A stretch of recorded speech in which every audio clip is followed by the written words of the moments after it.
Welcome back everyone to the class of 9th civics and which is also known as polity.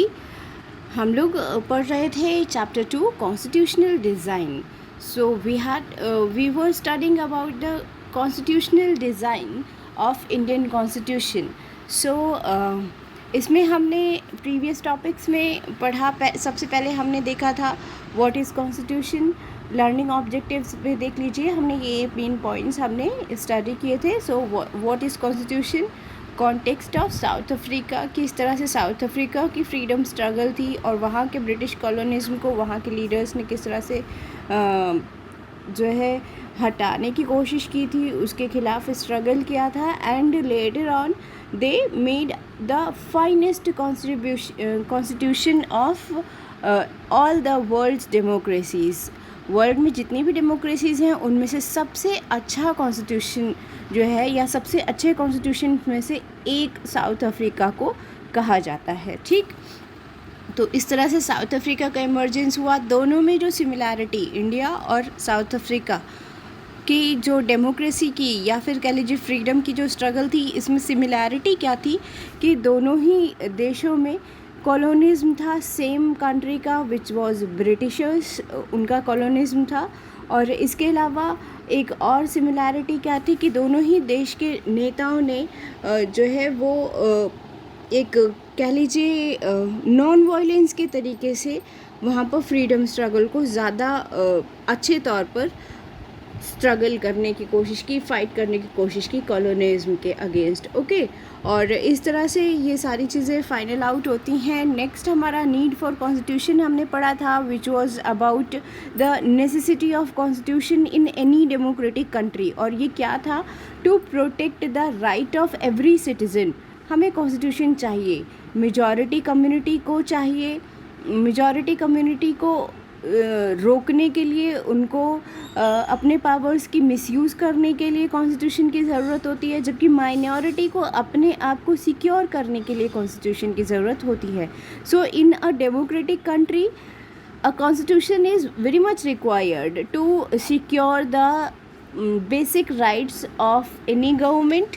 Along with that, हमारे देश में या कोई भी जो डेमोक्रेटिक कंट्री है, वहाँ की गवर्नमेंट को आगे भी डेमोक्रेटिक बनाए रखने के लिए कॉन्स्टिट्यूशन ज़रूरी है. Because constitution is that document which ensures the proper working of government in a democratic manner, जहाँ पर सरकार को भी बाउंड किया जाता है, गवर्नमेंट को भी बाउंड किया जाता है, गवर्नमेंट में बैठे लोगों को भी बाउंड किया जाता है कि वो लोग एक सही डेमोक्रेटिक तरीके से काम करें. उनको भी ये फील होता है कि there is some authority above them also, they are not the whole sole authority of the country. और इसलिए डेमोक्रेसी भी एक सिक्योर मैनर में चलती है कॉन्स्टिट्यूशन के थ्रू. सो ये हमारे प्रीवियस क्लासेस के टॉपिक थे. हम आगे जो लास्ट लेक्चर में हमने कंक्लूड किया था making of Indian constitution. Making of Indian constitution किस तरह से हुआ था, तो हमने पढ़ा था कि 1928 में कांग्रेस के अधिवेशन में मोतीलाल नेहरू ने सबसे पहले कॉन्स्टिट्यूशन का एक रफ ड्राफ्ट तैयार किया था. And after that he started working on that. और सभी लीडर्स, जब से हमारी फुल फ्रीडम की डिमांड हुई, पूर्ण स्वराज जिसको कहते हैं, कंप्लीट फ्रीडम, उसकी डिमांड जब से यहाँ इंडियन नेशनल कांग्रेस के लीडर्स ने शुरू की थी, तभी से सारे जो लीडर्स थे उस टाइम के, जो नेशनल लीडर्स थे, उन सब में एक चीज़ पर बिल्कुल एग्रीमेंट था फुल ऑन. और वो म्यूचुअल अंडरस्टैंडिंग का टॉपिक क्या था कि इंडिया जो है वो डेमोक्रेटिक कंट्री बनेगा जहाँ पर सभी सिटीजन्स को इक्वल राइट होंगे, इक्वालिटी का कॉन्सेप्ट जहाँ पर इम्प्लीमेंटेड होगा.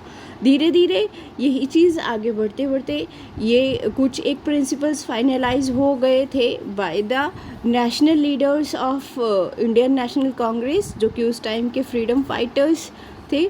और इन लोगों ने किन चीज़ों पर एग्रीमेंट अपना कर दिया था? भाई, डेमोक्रेटिक कंट्री होगी इंडिया, इक्वालिटी मिलेगी, राइट टू इक्वालिटी हर एक सिटीज़न के पास होगा.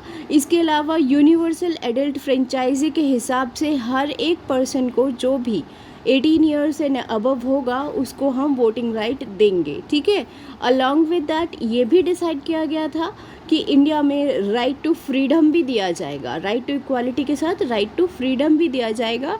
चाहे वो कोई भी धर्म के लोग हो, चाहे वो कोई भी जाति के लोग हों, वो अपनी स्वेच्छा से, अपनी विलिंगनेस से अपने धर्म को, अपनी जो भी कल्चर है उसको फॉलो कर सकते हैं। उसकी फ्रीडम या और भी राइट टू फ्रीडम में आपके वेरियस राइट्स गारंटीड हैं। बहुत एक वास्ट राइट है, ये अधिकार है ये आपका राइट टू फ्रीडम, ठीक। आई थिंक इसमें 7 काइंड ऑफ फ्रीडम गारंटीड हैं to every citizen of India. तो ये जो फ्रीडम्स हैं कि वो इंडिया में किसी भी पार्ट में रह सकता है, वो जो चाहे प्रोफेशन अपना सकता है, जो चाहे धर्म अपना सकता है, जिस मर्ज़ी चाहे स्कूल में पढ़ सकता है, उसको किसी जाति, धर्म और जेंडर, कास्ट, क्रीड इन सब के बेसिस पर या रेसिस के बेसिस पर उसको कहीं से भी निकाला नहीं जा सकता है, किसी स्कूल से या किसी जॉब वगैरह के लिए, किसी कॉम्पिटिटिव एग्ज़ाम के लिए उसको डिस्क्वालीफाई इन बेसिस पर नहीं किया जा सकता। तो ये सारी चीज़ें, right to freedom, right to equality, democratic country, ये सारी चीज़ें हमारे देश के नेताओं ने पहले से फाइनलाइज कर ली थी। ये था हमारा मेकिंग ऑफ कॉन्स्टिट्यूशन का प्रोसेस, किस तरह से इवोल्यूशन हुआ था। आगे हमने पढ़ा था कि जब फ्रीडम मिलने वाली हुई तो एक बनी कॉन्स्टिट्यूएंट असेंबली। मिलने वाली हुई मतलब जब नेताओं को ये लगने लगा कि नहीं, अब हम ब्रिटिशर्स पर बहुत अच्छा प्रेशर बना लिए हैं, now they are force to set free our country, ठीक है। तो उस टाइम पर उस टाइम के जो भी पॉलिटिकल लीडर्स थे उन्होंने मिलकर एक कॉन्स्टिट्यूएंट असेंबली बनाई थी। एंड उन्होंने किस तरह से काम किया, लास्ट लेक्चर में भी मैंने आपको बताया था। मैं एक बार दोबारा से उसको डिटेल में पढ़कर रिवाइज करवाना चाहती हूँ। Yes, here you can see the constituent assembly. और इसको किस तरह से हुआ था, जो डॉक्यूमेंट की ड्राफ्टिंग थी, हाँ, कॉन्स्टिट्यूशन के डॉक्यूमेंट की ड्राफ्टिंग जो थी वो जो भी असेंबली के जो इलेक्टेड रिप्रेजेंटेटिव्स थे उनके थ्रू की गई थी। और ये इलेक्टेड रिप्रेजेंटेटिव्स कौन थे, वो लोग थे जिन्होंने कि ब्रिटिश कॉलोनीज में ही असेंबली में के लिए इलेक्शन लड़ा था, ठीक है। और elections to the constituent assembly were held in July 1946 जुलाई में ही असेंबली के लिए इलेक्शन हुआ था। और इसकी फर्स्ट मीटिंग उसी साल दिसंबर में हुई थी 1946 में, ठीक है। अब इसके बाद में जब दिसंबर में ये आपका फर्स्ट असेंबली की मतलब कॉन्स्टिट्यूएंट असेंबली की फर्स्ट मीटिंग हुई, soon after that the country was divided into India and Pakistan. तो उसके बाद ही जल्दी ही विभाजन हो गया, डिवाइडेशन हो गया।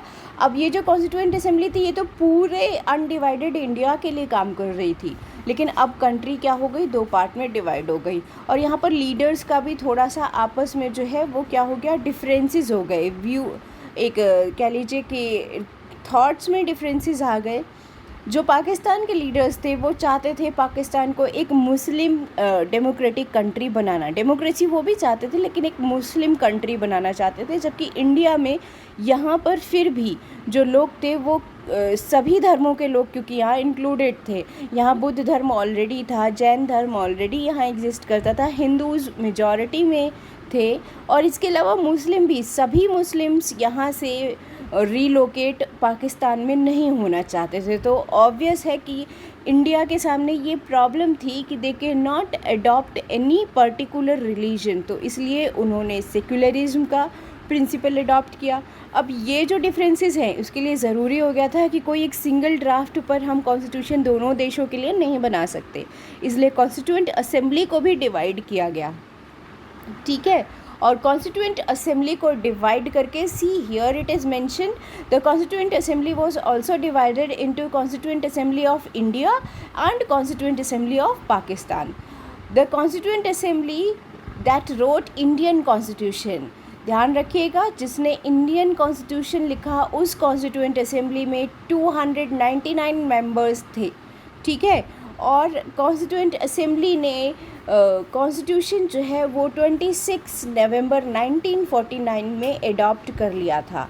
आफ्टर दैट इसको इम्प्लीमेंट किया गया 26 जनवरी 1950 को, क्योंकि इसी डेट को कांग्रेस के अधिवेशन में, कांग्रेस के मीटिंग में, एनुअल मीटिंग में फुल फ्रीडम, कंप्लीट फ्रीडम या फिर कह लीजिए पूर्ण स्वराज की मांग की गई थी। तो इसीलिए इस डेट को कंप्लीट फ्रीडम के नाम डिनोट करते हुए इसी डेट पर कॉन्स्टिट्यूशन, आज़ाद भारत का जो कॉन्स्टिट्यूशन था वो लागू किया गया। ठीक है, अब इसके बाद में क्वेश्चन ये आ जाता है कि हमें ये कॉन्स्टिट्यूशन एक्सेप्ट क्यों करना चाहिए, जिसको कि लगभग 60 इयर्स से भी ज़्यादा टाइम से पहले लिखा गया था और कुछ लोगों ने मिलकर लिखा था। लेकिन ऐसा नहीं है, कुछ लोगों ने मिलकर नहीं लिखा था। पहली बात तो ये है, उस टाइम की पॉपुलेशन के हिसाब से जो भी हमारी कॉन्स्टिट्यूएंसीज़ थी, उन कॉन्स्टिट्यूएंसी के हर एक इलेक्टेड रिप्रेजेंटेटिव को यहाँ शामिल किया गया था।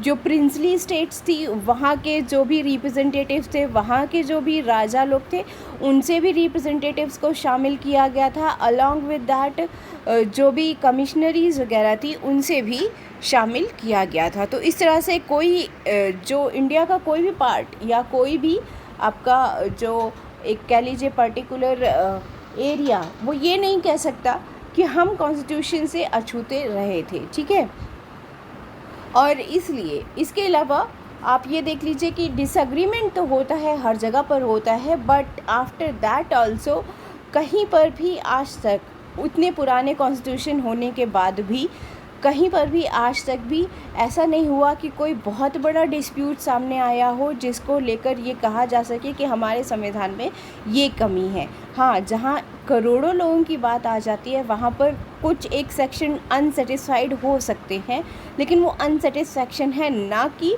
एक रॉन्ग प्रोविज़न है। तो इस तरह से आपका जो कॉन्स्टिट्यूशन है वो भी आपका आज भी यूज़फुल है। आज भी उसी कॉन्स्टिट्यूशन की गारंटी के बेसिस पर, चाहे आप हो या मैं हूँ, सब लोग मिलकर सिक्योर मैनर में इस देश में रह सकते हैं। और आज भी कुछ भी जो दो कम्युनिटीज़ के बीच में हो या दो लोगों के बीच में झगड़ा होने पर हम उसी संविधान का सहारा लेते हुए एक दूसरे को ये धमकी देते हैं कि आई विल सू यू, और या फिर सी यू इन द कोर्ट। तो कोर्ट में जाने का मतलब क्या है, उसी संविधान का सहारा हम आज भी ले रहे हैं। तो इसलिए हम ये नहीं कह सकते कि वो संविधान आज यूज़लेस हो गया है।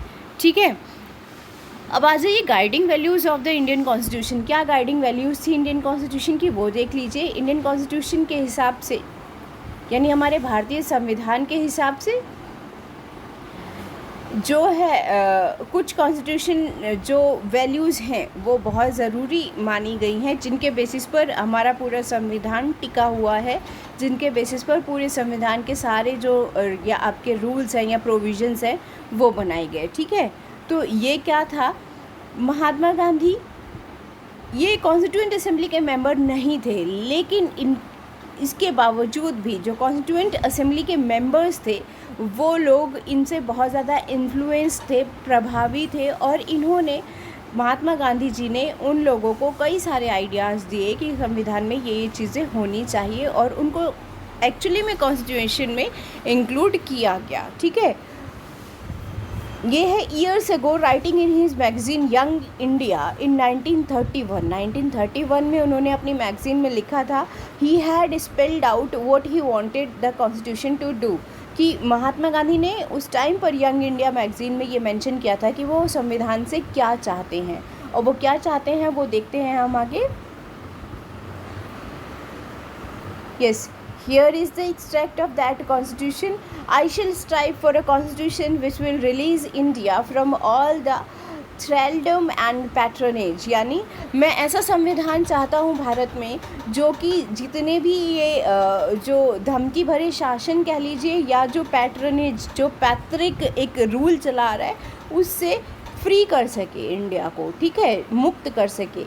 I shall work for an India in which the poorest shall feel that it is their country in whose making they have an effective voice, और आगे वो कहते हैं कि मैं ऐसा भारत चाहता हूँ जहाँ पर जो सबसे गरीब जो भारत देश का नागरिक हो वो भी अपने आप को ये फील करे कि मैं इस देश का हूँ या ये देश मेरा है और इस देश को बनाने में मेरा भी कुछ कंट्रीब्यूशन है, मेरी भी आवाज़, चाहे मैं गरीब से गरीब हूँ लेकिन मेरी भी आवाज़ सुनी जाती है। An India in which there shall be no high class, वो भारत बनाना चाहता हूँ जहाँ पर कोई हाई क्लास या कोई लो क्लास ना हो, ये इक्वालिटी की बात है। An India in which all communities shall live in perfect harmony, यानी और एक ऐसा भारत जहाँ पर चाहे कोई भी कम्युनिटी हो, सभी समुदायों सभी जातियों के लोग मिलकर भाईचारे के साथ रहेंगे। There can be no room in such an India for the curse of untouchability, और अनटचेबिलिटी के लिए कोई जगह हमारे देश में उस भारत में ना हो, और the curse of intoxicating drinks, और इसके अलावा या तो ये नशाखोरी का जो अभिशाप है वो भी उस देश में नहीं होना चाहिए, मेरे उस भारत में नहीं होना चाहिए। Women will enjoy the same rights as man, यानी वुमेन्स को भी राइट टू इक्वालिटी मिलना चाहिए उस भारत में। I shall be satisfied with nothing else, और इसके अलावा मैं किसी और चीज़ से संतुष्ट नहीं हो सकता। तो ये महात्मा गांधी का भारत था, ये उनकी डिमांड थी उस टाइम पर कॉन्स्टिट्यूशन से, जो कि आज भी यूज़फुल है, जो कि आज भी उतनी ही ज़्यादा वर्दी है जितनी कि उस टाइम पर थी। ठीक, और इस चीज़ को आगे शामिल किया गया किस तरह से, कॉन्स्टिट्यूएंट असेंबली ने इस चीज़ को मेंशन किया है। On the 26th of January 1950 we are going to enter a life of contradiction, यानी इस तारीख के बाद से हम सब कॉन्स्टिट्यूएंट असेंबली के लोग जो हैं वो कॉन्ट्राडिक्शंस की लाइफ में, यानी विरोधों की ज़िंदगी में प्रवेश करने जा रहे हैं, एंटर करने जा रहे हैं। In politics we will have equality and in social and economic life we will have inequality. अब यहाँ पर क्या है, पॉलिटिकली हमें इक्वालिटी, बराबरी यानी समानता का अधिकार मिला होगा, ठीक है, लेकिन सोशल लाइफ में हम किसी के माइंडसेट को चेंज नहीं कर सकते। जैसे आज भी बाय कॉन्स्टिट्यूशन हमें राइट टू इक्वालिटी मिला हुआ है, लेकिन अगर आप रूरल एरिया में चले जाइए तो जातिवाद या फिर कह लीजिए ये लोअर कास्ट अपर कास्ट का जो सिस्टम है आज भी कहीं ना कहीं एग्जिस्ट करता है। तो ये सोशल लाइफ में और इकोनॉमिक लाइफ में अमीरी और गरीबी वाला जो एक फैक्टर है उसमें हम इनइक्वालिटी, यानी इक्वालिटी और इनइक्वालिटी दोनों साथ साथ हमारे रहेंगे। In politics we will be recognizing the principle of one man, politics में हम एक इंसान के प्रिंसिपल को, वन मैन और वन वोट के प्रिंसिपल को जो है लागू करेंगे, जहाँ पर इक्वालिटी है, हर पर्सन को इक्वल काउंट करते हुए उसके वोट को भी इक्वल काउंट करेंगे और उसकी वोट की वैल्यू को भी इक्वल ही काउंट करेंगे। लेकिन हमारी सोशल और इकोनॉमिक लाइफ में we shall be reason of our social and economic structure, हमें क्या करना होगा, हमें अपने जो सामाजिक यानी सोशल लाइफ है और इकोनॉमिक स्ट्रक्चर है उसको चेंज करना होगा ताकि इक्वालिटी आ सके। Continue to deny the principle of one man one value, और हमें कंटिन्यू करना होगा किस चीज़ को, वन मैन वन वैल्यू को, ठीक, इन चीज़ों को डिनाई करना होगा।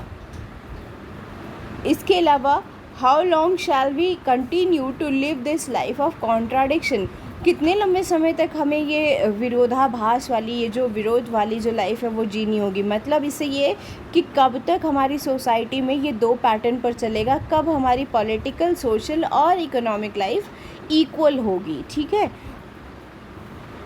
How long shall we continue to deny equality in our social and economic life, कब तक हम इस इनइक्वालिटी को एक्सेप्ट करेंगे और इक्वालिटी को मना करते रहेंगे। If we continue to deny it for long, we will do so only by putting our political democracy in peril. और अगर हमने इस चीज़ को लंबे समय तक डिनाई किया, मना किया, तो फॉर श्योर हम इसको अपनी जो डेमोक्रेटिक कंट्री का जो एक सपना है उसको ताक पर रख कर हम इसको करेंगे। So that was the constituent assembly का जो ये जवाहरलाल नेहरू का इन्होंने अपनी फेमस स्पीच में ये दिया था और उसका एक्सट्रैक्ट है ये। और इस तरह से आप देख सकते हो कि कॉन्स्टिट्यूएंट असेंबली के जो मेंबर्स थे उनके मन में भी काफ़ी कुछ दुविधाएं थी उस टाइम पर जब उन्होंने ये भारतीय संविधान को बनाया था। ठीक है, तो मैं आज का अपना जो वीडियो है यहीं कंक्लूड करना चाहती हूँ। And with this we learned, एक बार दोबारा से रिवाइज कर लें कि हमने आज के लेक्चर में ये सीखा कि कॉन्स्टिट्यूएंट असेंबली थी उसने भारत में इक्वालिटी लाई। इसके अलावा जो है डेमोक्रेटिक कंट्री या डेमोक्रेसी के कॉन्सेप्ट को लाए और साथ में काफ़ी चीज़ें जो प्रोविजंस थे वो सब लाए। लेकिन इसके अलावा फिर भी कॉन्स्टिट्यूएंट असेंबली के मन में या उनके मेंबर्स के मन में उस टाइम पर भी ये डाउट था कि ये कब जाकर ये इम्प्लीमेंट होगा, कब जाकर ये देश में ये सारे प्रिंसिपल्स जो है वो सही मायने में लागू हो पाएंगे। So that's all for today. Thank you and have a good day.